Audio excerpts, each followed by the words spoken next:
What does it really take to build a business that you absolutely love? What I love about our guest today is she shows you that what it's really about is embodying the spirit of an entrepreneur, the ability to take bold, brave leaps into the unknown, to trust that inner voice that's telling you what you know you need to do. Dana Hunter Fradella is an incredible transformational life coach. She's been a one-on-one client of mine for the past 6 months, and her journey of business growth is inspiring. From working a 9-to-5 that she didn't want to be at, to quitting that job, going all in on her business, and in just a few months, scaling that business up to 10K months, now on track to hit multiple six figures within the next year.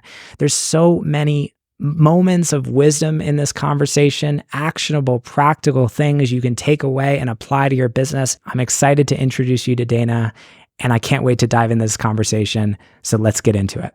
What an honor it is, Jason. I really appreciate the invite. Of course. I'm so glad to be here to sing all your praises. I appreciate it. So take us back to where you were when we met.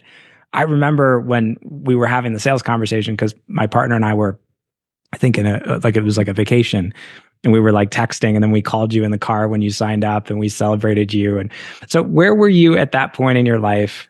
Walk me through some of the things that were going on. What did life look like 6 months ago when we first connected? Yes. So I actually want to go back a year ago, because a year ago is when I made the decision that I could not live and be my best self in a corporate 9-to-5. Like, I just couldn't. And it was a gorgeous job for someone else, a lot of impact, a lot of influence, a lot of money, but something in my soul just shifted. And I just thought, I'm 42. I can't live like this. I can't.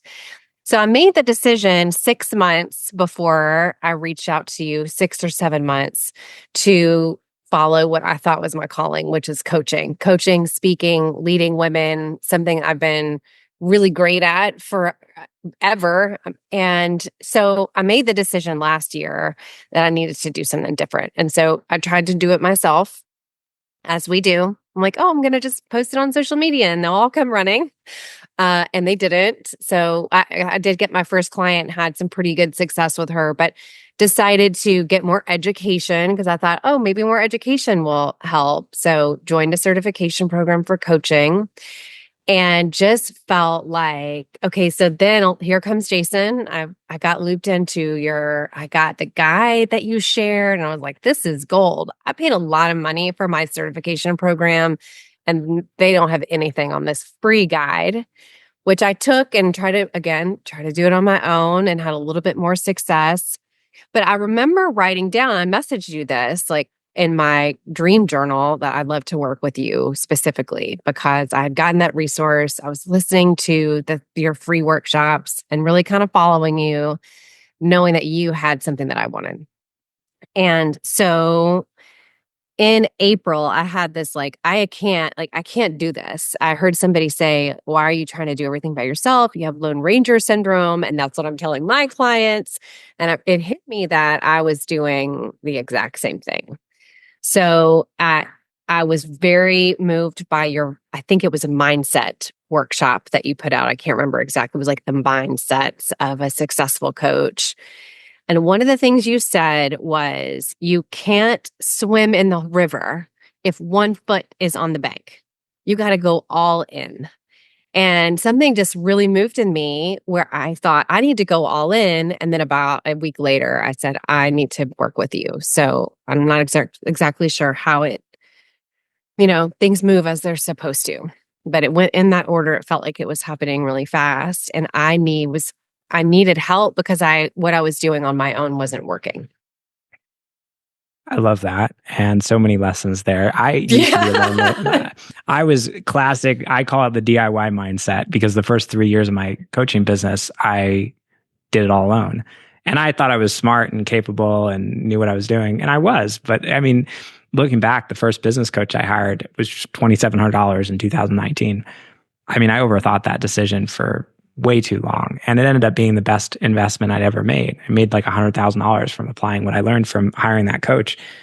But it took me so long to shift that mindset. Was there something specific for you that, obviously that conversation that you had, but beyond that helped you realize that doing it yourself was not working, or that you were ready to change that? Was there something that happened or a moment where you decided?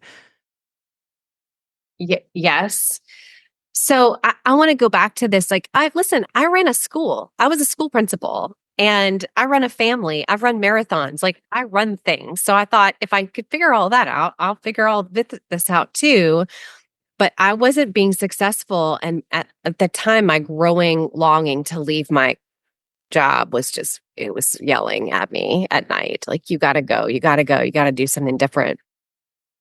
So there was a moment where I realized I have to jump in the river. I have to do the whole thing. I've got to go all in. I don't care what I lose. I don't care. I have to do this. And I promise you, I remember the moment I was listening to, this is what it was. I was listening to the workshop for the third time, and I heard you say it one more time, and I pulled my car over. I was driving. I pulled my car over and I opened your website and I applied in the car, having pulled over on the way to pick up my kids from school, because it was that pressing. It was like my spirit was like, you can't, no, you got to do this. You got to go all in. And your messaging made me feel like this was the right path. If I jumped in the river, it would be safe to do it in the container of, and it was safe to do it in the container of the support program that you offer. And then the one-on-one was just like glittery icing on the cake. So many people I talk to have that experience of that nudge or that realization. And then there's the fear, there's the doubt, the voices. So tell me about how you navigated that journey. Because I would imagine, I mean, what were you feeling at that time? Was there fear around taking that leap? What were some of the stories that were coming up internally for you that maybe had held you back from doing that earlier? And how did you work? Because I know this is so much of the work that you do with the women that you work with today. How did you move past those internal blocks to really step fully in and to be all in moving forward? Jason, do you want me to talk about the blocks of joining the program or the blocks of what I did the first time we had a call? I want you to tell me both, because I would imagine they're probably both related. So talk to me about both of those things. And Yes. we'll go Okay. into you So quitting your job, and I do want to talk about that. Yeah. Yes. Okay. So what came up for me was it was a spiritual push. It was an inside, like, you have to do this. And it didn't come from here, because when I listened to this is what it says. You can do it And by yourself. for people who are I'm listening, this pointing to is, my brain, my yeah. logic brain. Okay. My logic, realistic, hold me back, keep me small brain. That's what she's designed to do, is keep me safe. You don't have the funds for that. You need to be paying off your mortgage or investing or building wealth. Like, that's what you need to be doing with that money, instead of investing in yourself and your business and your dreams. She really just said the first part. And then it was like, what's my husband going to think if I do this? And I've already invested a ton of money in a certification program. Like, what are you doing? It was a lot of, what are you doing? What are you doing? This isn't logical. This isn't rational. You already in a certification. You may not even have enough time to do this. So all I can say is that the voice for my dreams got louder than the voice for my fears. And I heard what you asked me the very first time we did get on a call, which is, but what if you couldn't fail? Like, what if you knew you were going to succeed? What would you do then? And I was like, I would apply right now. And that's exactly what I did. So it was maybe someone who's operating from logic brain might use the word impulsive.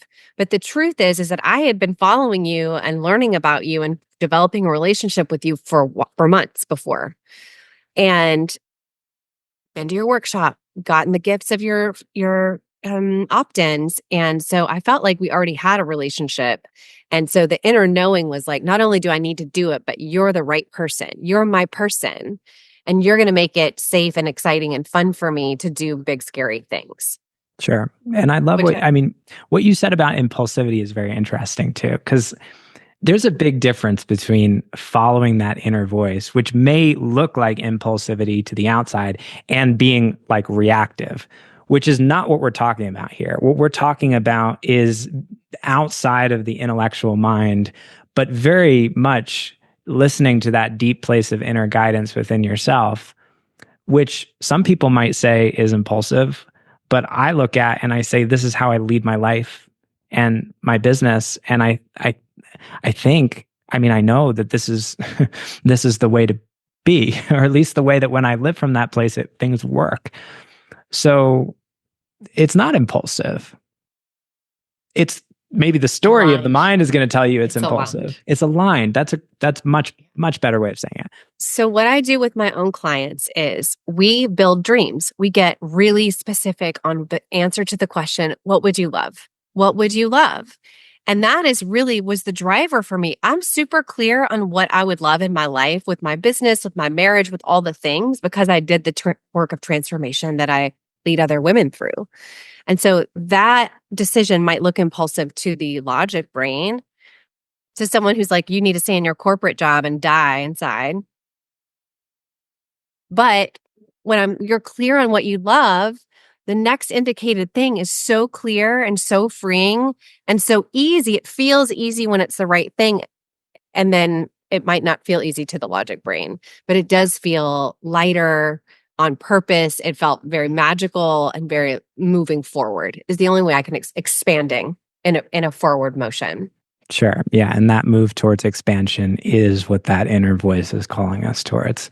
It's always a move towards expansion. And we can trust that, Most of us are learning how to trust that, myself included. I remember our first coaching call, big call, and a lot happened after that call. One of the things that happened as a result of that call was you decided to leave your job. Talk to me about that experience. What was that like for you? Walk me through that journey. Yes. So it was a gorgeous intake process. It was very thorough. And you took about 8 seconds to say, let's talk about what the elephant in the room is. And I really didn't know what the elephant in the room was, but it was me hanging on to the bank with my 9 to 5, the bank of the river, you understand? And so you just elevated that. You said, this is the thing that's in the way. So what are we going to do about that? And in my mind, when I was logic planning, I said, okay, I can probably build a financial runway 6 to 12 months out. I'll quit my job 6 to 12 months out. But what I realized when you elevated that core issue that was the thing holding me back, my thinking around the thing that was holding me back, I was like, oh, I can't wait. I can't wait. My dream is too big. It's ready. I'm ready to do it. So we have to do it today. And I remember having this realization with you. Oh my God, I have to quit my job and I have to do it today. Because if I didn't do it today, again, like maybe impulsive, but what you didn't see, my husband did see, because he got, is that months before I had already decided, like, this isn't for me. This isn't aligned with who I am, my purpose, my dreams. That decision happened and I just got the courage to follow the lead of the dream as a result of the container of that call. So what happened was I got off the call with you and I already had a call scheduled with my boss the next hour. And so I got on that Zoom and I was terrified and I said to her, hey, how you doing? I'm so sorry. I have to resign. And she and I both basically fell out of our chair. Like, what? Because I was, performing well and seemingly happy and a contributor and making a positive contribution to the team and to the organization. So it was unexpected. And the timing was really unexpected for me. What came up for you? What was that? What did that feel like for you to have that conversation? Well, for about 24 hours, I just felt like, yes, I'm running after my dreams. I'm doing what I coach other women to do. I'm taking brave leaps. I'm doing it afraid, but I'm doing it. I'm taking massive action to serve my dream, which is to be a lighthouse for women to help them transform their lives. And it felt so freeing. And I just remember, running in a field like towards my dreams. And then about 24 hours later, I was like, oh, what did you do? And even my husband's like, what did you do? And our whole family unit was like, what did she do? So much that I called my boss and I was like, I know I told you 2 weeks, but could I have 6 instead? Mhm. And she graciously was like, yeah, we'll work with you. It's funny though, those moments, like, we talk about imposter syndrome, the voice of the ego. These are things that come up almost every day in the clients and with the clients that I work with. And there's two moments when those voices are the loudest. The first is when you're right on the edge of taking a leap. And that a leap could look like quitting a job. It could look like making a pivot in a business like we just did. It could look like launching a new offer. It's like right before the thing, and then it's right after the thing. It's the holy crap, what did I do moment. And so it's almost predictable when those things are going to come up. And it's not surprising to me that you had that moment of like, oh my God, I've made a horrible mistake. Of course, of course, of course. And Yeah. what I'm curious about is, because so many people experience those moments and then they run back to the safety and the security of the old thing. Mhm. What helped you move through that period of time? How did you work with yourself through that period to stay the course? You helped me. You, number one, you. Is this normal? I feel like I'm having a panic attacks all the time. You're like, totally normal. It's your nervous system. Let's recalibrate nervous system. Let's make this the new normal. We just need to settle down. This is absolutely normal. And just hearing, first of all, that you believed in me enough to suggest that I might quit my 9 to 5 and go for my dream. That would have been enough. Sorry, I'm emotional about it. But then there was this like, what's happening? I feel panic. I feel afraid. My body even was like, I can't settle down. And you're like, hey, it's okay. That's that part of you that's dying. It doesn't want to, but it has to. So that the actual you, the real you who's evolving and expanding can grow. That part of you has to die. And your nervous system does not like that. So take really good care of you and your nervous system at this time. And that's all I needed to hear because I practice wellness and nervous system and I do meditation and do exercise and do the things that require, like, I know how to settle nervous system, but I was just unprepared for the level of shock and awe, which lasted about that lasted about 6 weeks. So Yeah. just to normalize, like 6 weeks. And then I dropped into my new identity as a transformational coach who empowers women to create lives they love. And that's who I am. I'm not a corporate gal. I'm not a principal. I don't even work in education anymore. That's not who I am. What I am now is a woman who helps other women step into their dreams and do exactly what I did with you right by my side, normalizing, encouraging, supporting, leading. I appreciate you sharing that. I think it's inspiring to me because so often we talk about identity work, and this is such a core of what I teach because it's the thing that's underneath all of the strategy and the surface. But it takes a certain kind of person to be brave enough to really take those leaps. And you came into my program and you didn't just read, so many people just go through the videos. It's like, oh, these sound like good ideas.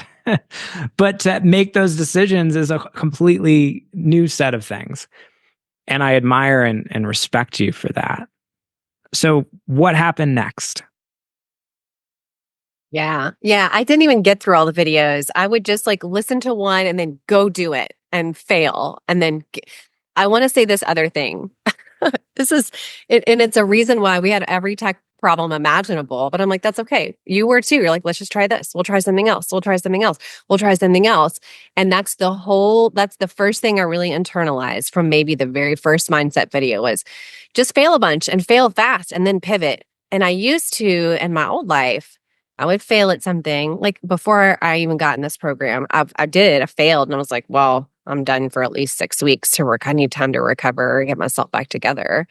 But now it's like 6 minutes. Like, well, that didn't work. Let's do something next. That didn't work either. Oh, this worked. What did we do? This is working. What are we doing? Let's try something else. Up, that didn't work. So this is maybe a little bit cliche, but I just was at a conference and they reminded us that Serena Williams won, I think, 23 championships, but she lost like 28 of them. So I was like, oh, okay. So there's a bunch of losing or failing forward Mm-hmm. in Yeah. every So success. that was initially, of course, and I always feel like, I mean, my experience of business is just continual failure. But I love the shift that you talk about with being able to bounce back from that and not treat it as this like doomsday thing, because that's the thing that I see that really separates the most successful people I work with. Oftentimes they fail more. It's not that they're better at not failing, it's that they're better at bouncing back and not making that mean, oh my God, everything's falling apart, so I'm derailed for the next 3 weeks. What helped you shift that mindset? Yeah. Really dropping into my new identity, which is connected to my specific dream. And I have a very clear dream of how I want to impact the world and the way I want to show up as a woman and I have a dream, like a very clear, it's like I can see it. And so I had to make a decision about what was more important, what I thought other people thought when I failed, or me deciding and serving my own dream. So what And does when I it look like on a practical level? Like, let's say you launch a thing, it fails, you're sitting at your computer, looking at the screen, nobody's signing up. What does Dana dropping into that identity actually look like in that moment on a practical level? How are you doing that?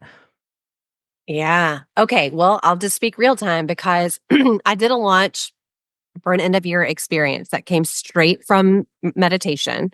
It was not even my idea. It was dropped in and I was so excited about it, had so much great energy and it just took off and it was amazing. And during that, I was like, let's think about the next one. So you hear the word, right? Think. I'm going to think about the next one. And so we're in the next one. It launches tomorrow, and I have 25% enrollment versus what I had with the different energy of, let's just do it. Let's just do it. So what does that look like right now when we're at 23%? Well, I re-list or 25%. I re-listened to your 6-figure launch and I was like, oh, my energy is off. It's off. So I got to kick the negative energy out, recenter, get really excited about it, and also detach. Like I don't actually care. It doesn't define my identity or my success or who I am as a woman if I don't get a certain number of people enrolled. And it used to, right? And I was a numbers girl. If I got this much or that much or this gain or this award or this, then I'd be okay. But here's the shift. I'm okay no matter what, no matter who's coming on. Hmm. And I think that was, you recommended a book called, do you mind if I share what the book is? Please. All Absolutely. My Needs Are Met. All My Needs Are Met. And when I come from that place of, I'm a lighthouse, and a lighthouse doesn't need anything but a little gas or whatever lights the thing. That's all the lighthouse needs. And my light comes from my connection with God and the Spirit, and that is all I need. And a lighthouse doesn't chase and worry and freak out and wonder whether it's a good lighthouse. It just shines. And so that was the shift. Now, so I had this shift this morning in the gym. I'm like, I don't care anymore. I'm here to serve. How can I serve? Mm-hmm. How can I serve? And then between the gym and my first appointment this morning, 4 people signed up without me having to do anything. Yeah. Not surprising. So what does it look like? A lot of letting go, a lot of surrender. And sometimes, like, I'm not going to lie to you, I cried in the shower a few days ago. Like, why isn't this working? But then I turned on the cold water and got out and tried again. That is the journey. If we had to sum up the entrepreneurial journey, cry in the shower, turn the cold water on, go out and do it again. I mean, I love what you said about energy first, because it's so much of what I teach, that the thing that's underneath the strategy is 90% of it, which is your energy, your detachment from the outcome, your ability to feel whole and to feel like you're enough no matter what. And then you can go into your business, you can play, and you have a good time because you're not looking for other people to give you something. And there's not that unconscious energy of neediness that gets projected onto everything that you do that actually pushes people away. And when you don't have that, people feel magnetized to you because they're like, I don't even know what Dana's doing. She just seems like she's having a really good time. I just want to be around her. And the energy starts to work for you. So I love what you said about that. And it really does come from that connection to God, to source, to your own sense of wholeness. So, okay, so you're failing forward, Yeah. So the logistics are I failed so much that I've gotten used to what it looks like to fail. And I realize that in every failure, there's a seed of opportunity. Because if I hadn't failed in that, then I would never have launched the thing that is actually working.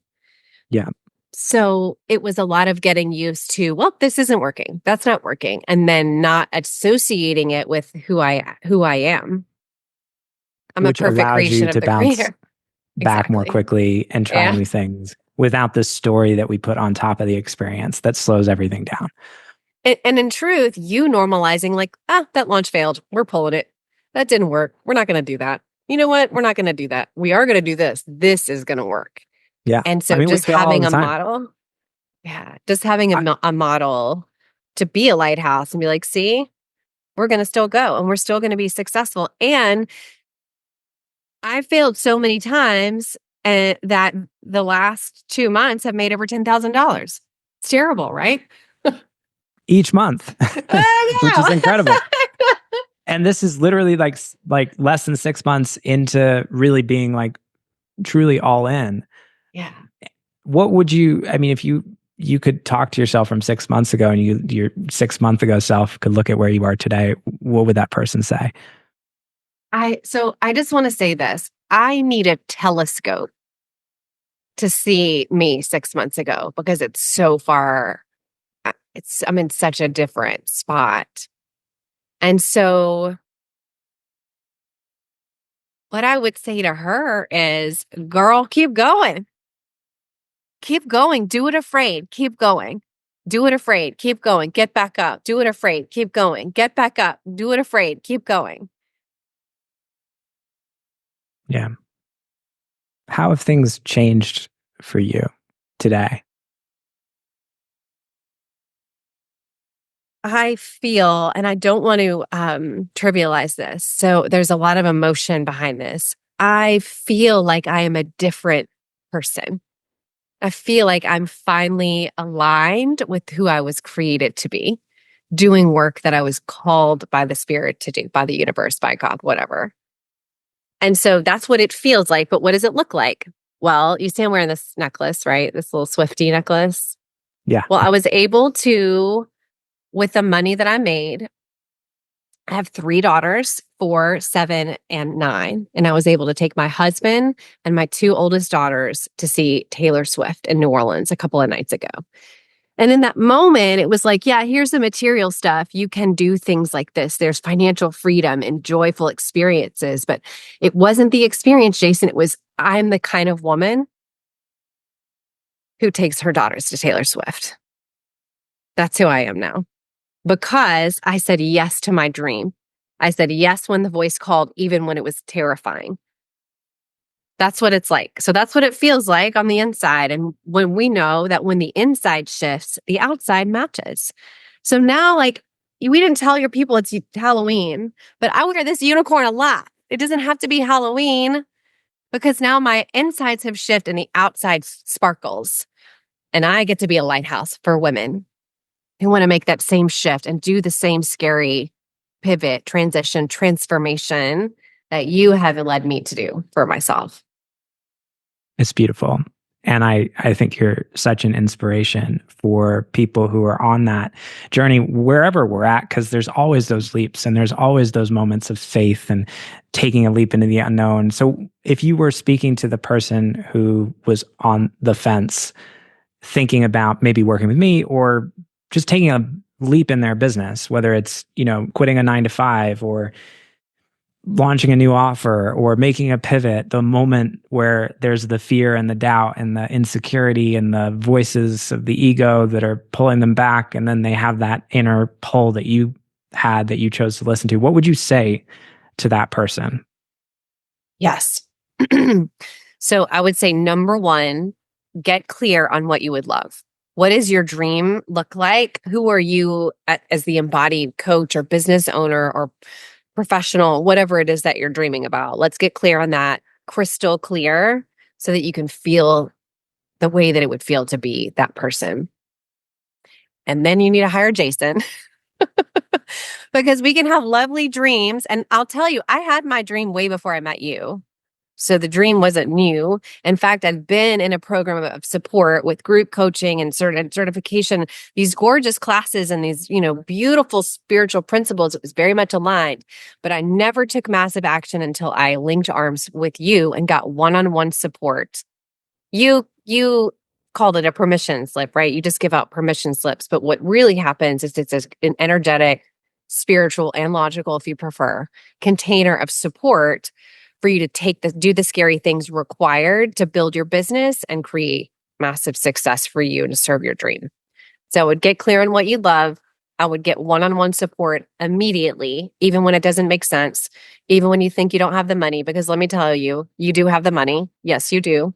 You know you do. If you were in jail, you would find the money. I promise you would. And so if you aren't where you want to be, you're already in jail. You're in spiritual jail. You're in jail. You put your dreams in jail. So just like you would find the investment to get yourself on bond, you need to find the investment to get one-on-one support from somebody who's done it before and who can, not that we got a chance to look each other in the eyes often, but just one message like, you're doing great. You got this. You're on fire. Or get back up. Try again. That was enough. So clarity on dreams, get one-on-one support. Small group support is fine. Like it also is effective if you're going to do the things that are required by the group. I need one-on-one. I'm a one-on-one kind of gal. I need one-on-one support. Because the kind of change created in a small group container versus a one-on-one accountability, loving, supporting, encouraging environment it goes from year 1 when a bamboo grows to year 5 when she shoots up 55 feet. Love that. So tell me a little bit more and tell our audience a little bit more about the work that you do, how you help women. I'd love to hear a little bit more about that. And as we wrap up, we can talk about where people can find you and connect with you if they want to learn more on a deeper level. So interesting that normally, and this is the case for me, that our client is us just a few steps back. And that was my case.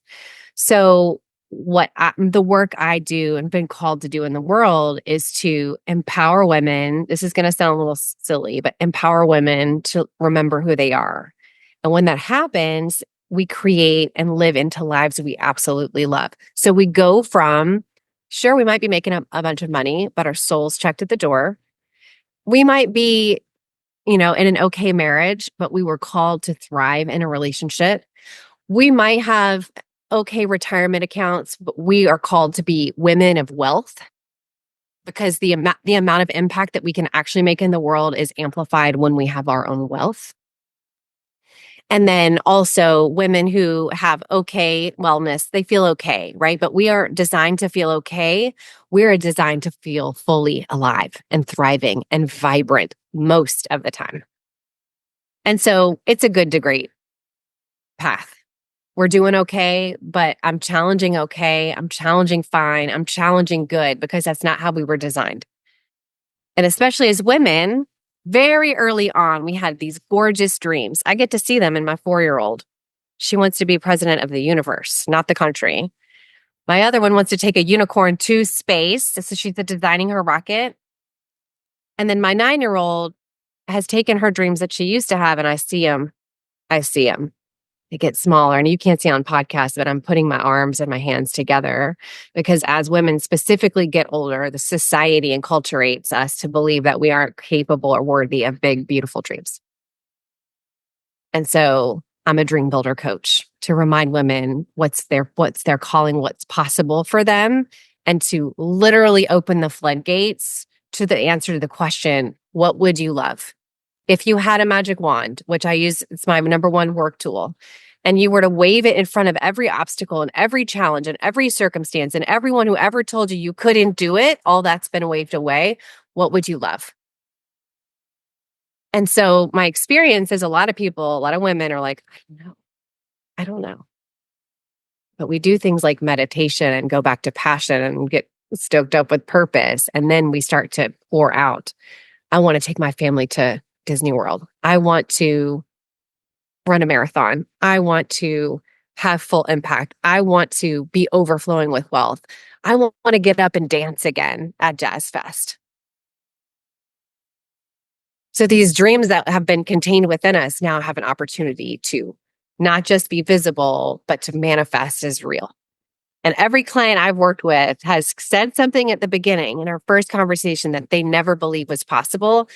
And not even by the end, but in the middle of our work together, they're dancing at Jazz Fest. They're reconciled with their partner. They're on their dream trip to Australia and so forth. And so I it's love like that. it's a pleasure to be able to be like, yeah, I went through this work. I want to lead you through it. Anything is possible for you. Let's do it Yes. together. And what I love most is that you are the living embodiment of that. And watching you through the last 6 months walk the walk, I think that's the thing.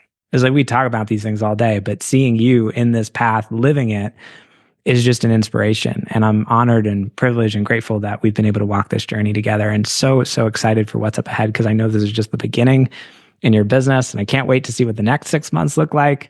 It's just going to be so cool to see you continue to unfold as you serve in greater and greater ways and expand in greater and greater ways through the incredible work that you do. So thank you, Dana, so much for being here. Where can folks connect with you if they want to learn more about your work, or they want to say, hey, where are the best places to make that happen? My favorite place to have fun is on Instagram. So you can find me at Girls Who Recover on Instagram. You can also Google me and she'll lead you in the right direction. But Instagram is my favorite place. Awesome. So go connect with Dana there. Thank you, Dana, so much for being here. And I will see you soon. Take care. Thanks, Jason.